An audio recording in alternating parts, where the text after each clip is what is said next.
प्रभु यीशु ख्रीष्टको नाममा सबैलाई जय मसीह। आज हामी युवाहरूले हजुरहरूको माझमा एउटा नाटक लिएर आएको छौँ र यो नाटकको शीर्षक चाहिँ हो परमेश्वरले दिनुभएको बलिदान र यो एउटा साँचो घटनामा आधारित छ र म विश्वास गर्दछु यो नाटकद्वारा हामी सबैजना आशिषित हुनेछौँ। पहिलो भाग। यो कहानीमा हामी एउटा छोराको जीवनलाई हेर्नेछौँ जसको नाम चाहिँ करण थियो र उहाँ सानोबाट बाल सङ्गतिमा जानुहुन्थ्यो र उहाँको जीवनमा परमेश्वरको डरमा उहाँ हुर्किनुहुन्थ्यो।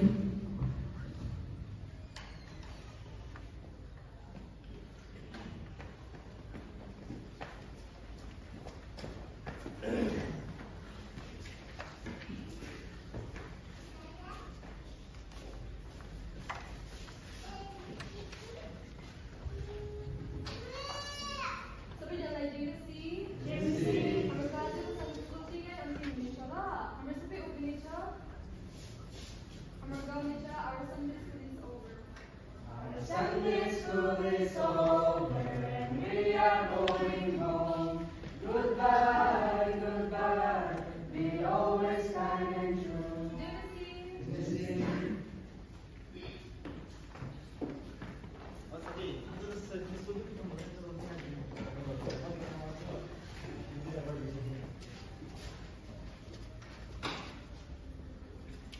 आज तो संदेश में खत्म भयो।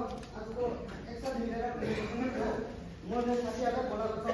केटाहरुलाई भेटेर यो बोल्नु। ओ केटाहरु, आइज आइज आजले आएको छ एक साथ मिलेर बोल। ओ यो तपाईलाई यो दाइ आज मम्मीले भन्ने सिकाउनु हुन्छ के? किन यसो गर्छौ? कारण कस्तो चाहिँ घरमा पाहुनाहरु आउँछ। हामी दिनु पर्छ। सोच्दै यस्तो गर्छ। र उहाँको आमाले पनि सधैँ उहाँको छोराको लागि प्रार्थना गर्नुहुन्थ्यो। उहाँको सुरक्षाको लागि, उहाँलाई बुद्धि र ज्ञान, सही र गलतको बारेमा छुट्याउनको लागि र परमेश्वरको डरमा अगाडि बढ्नको लागि।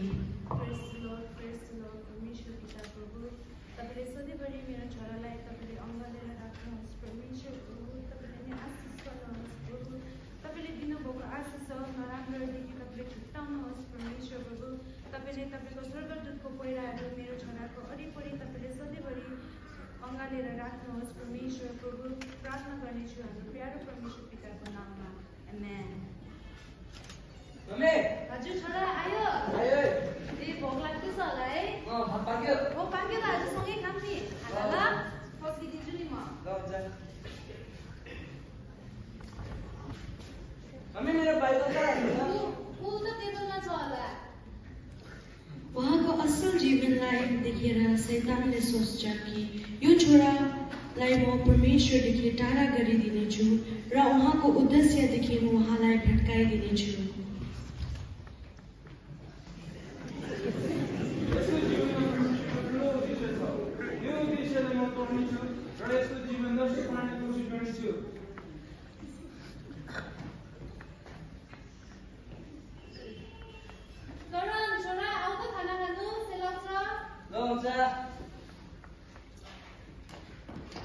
दोस्रो भाग। 2 वर्षपछि हामीले हेर्नेछौँ कसरी शैतानले एउटा गरेर समस्या ल्याउँदछ। करणलाई परमेश्वरबाट टाढा गर्नु र उहाँको आनन्दलाई नष्ट गर्नु र उहाँलाई आफ्नो उद्देश्यदेखि भट्काउनु।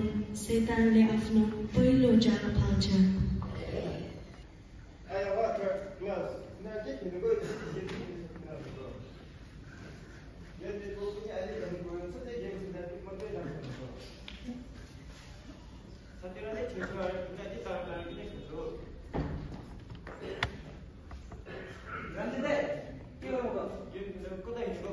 मम्मीले दोकान पठाएर के भयो? बस्न यहाँ।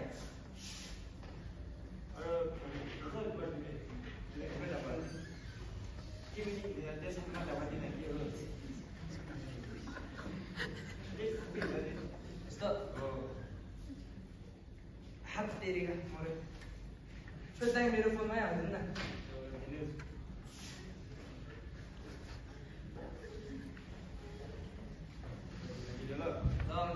ल हुन्छ साममा किसँग खेल्ने ल ल हुन्छ शैतानले आफ्नो पहिलो जाल फाल्छ खेलको लत गेमिङ एडिक्सन। करणले आफ्नो खेलको लतमा समय बिताउन थाल्छ र आफ्नो आमासँग टाढिन्छ र आफ्नो पढाइहरूबाट पनि भाग्न थाल्छ। करण छोरा हजुर। के खाना पाकिसक्यो आउँदै छु त ल आज सँगै काम भनेको नि कस्तो तातो तातो छ चिसो हुन्छ अहिले आउ न छोरा ल हुन्छ कस्तो बोलाएको पनि नसुनेको होला अनि केटाखेरि करण हजुर आउ न ओ के भएको होला यो केटा त आजकल बोलाएको पनि सुन्दैन रिस उठेको उठै आजकल के भएको यो केटालाई गइरहेको फोन पो छोएर बसिरहेको रहेछ साथीहरूले रोकेको हुँदैन मैले रोकेको दोस्रोमा शैतानले करणको जीवनमा क्रोधको आत्मा हालिदिन्छ।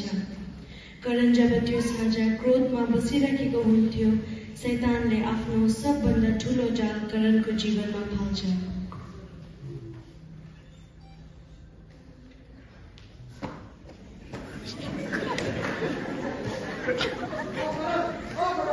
को हो मनमा संसार चल्दैन मम्मी झगडा भयो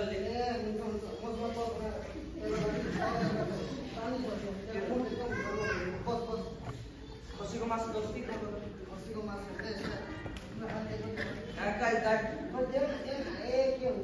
यो हान्न हुन्न अरे के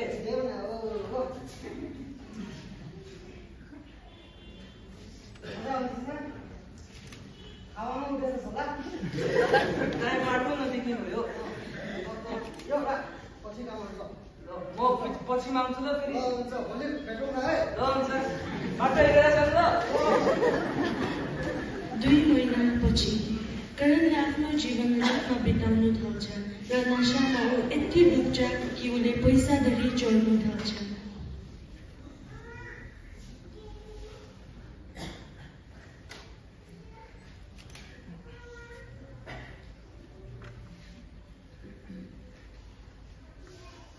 मैले यहाँ चर्चमा गएर यहाँ प्राइज दिन्छु भनेर यहाँ पैसा राखेको थिएँ पक्का यो करणकै काम हुन्छ आजकल यसको बेहोरा धेरै के भएको छ त यसको बानी बेहोरा के भएको यो छोरालाई यसले गरेर सक्छु म करण के भएको तिमी इन्सुई छी के भएको तिमी के भएको के हो बुढीमा उठेर बिहान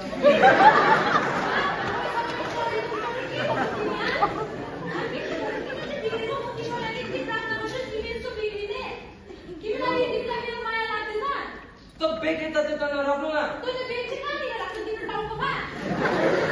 जानु न मम्मी चर्च बिहान बिहान पढाएको सुन्न दिनु न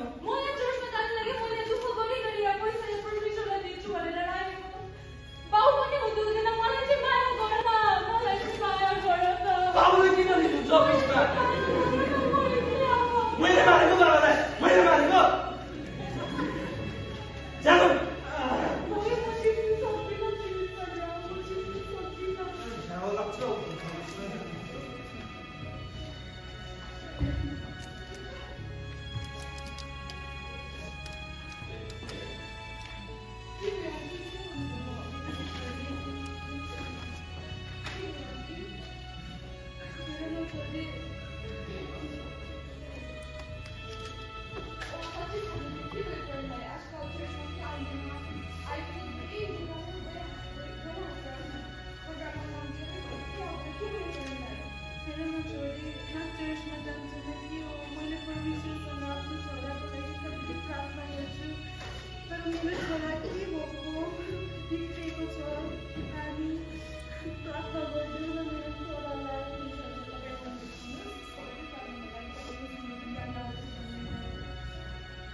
त्यो दिन करणको आमा गुरुमा भएर आँसुसँग परमेश्वरलाई आफ्नो छोराको जीवनको लागि प्रार्थना गर्नुहुन्छ।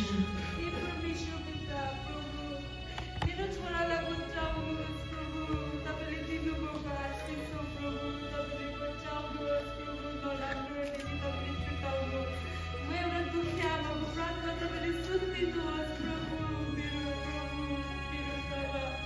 मेरो बाबा तपाईँले मेरो छोराको जीवनमा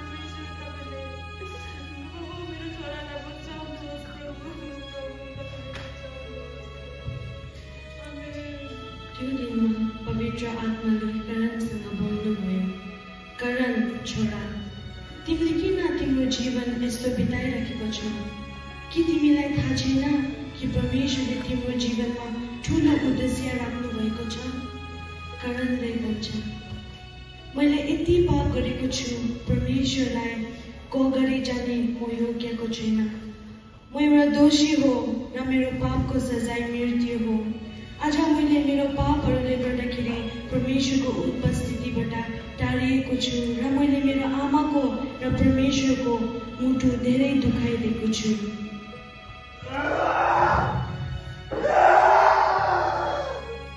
तर करणलाई त्यो थाहा थिएन कि परमेश्वरले करणको सबै पाप आफ्नो माथि लिनुभएको थियो। करणले पाउनु पर्ने हरेक सजाय परमेश्वरले आफ्नो माथि लिनुभयो र करणको हरेक साङ्गलाहरू परमेश्वरले तोडिदिनु भयो।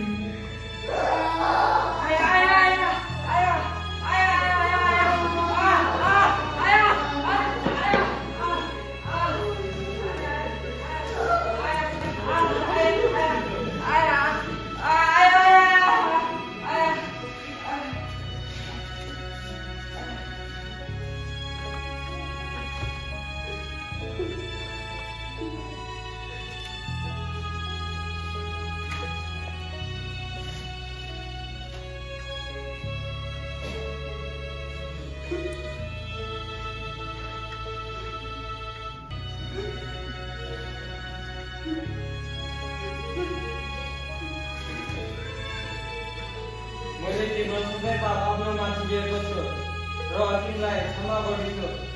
जाऊ, तिम्रो सबै पापको बन्धनहरू तोडिएको छ।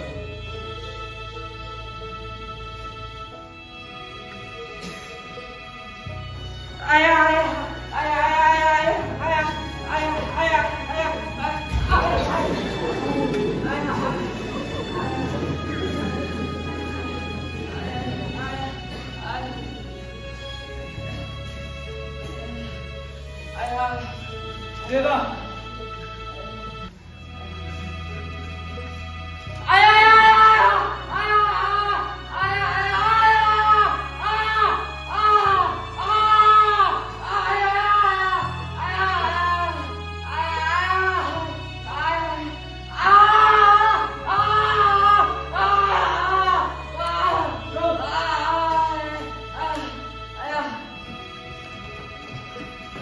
यो समर्थ भयो।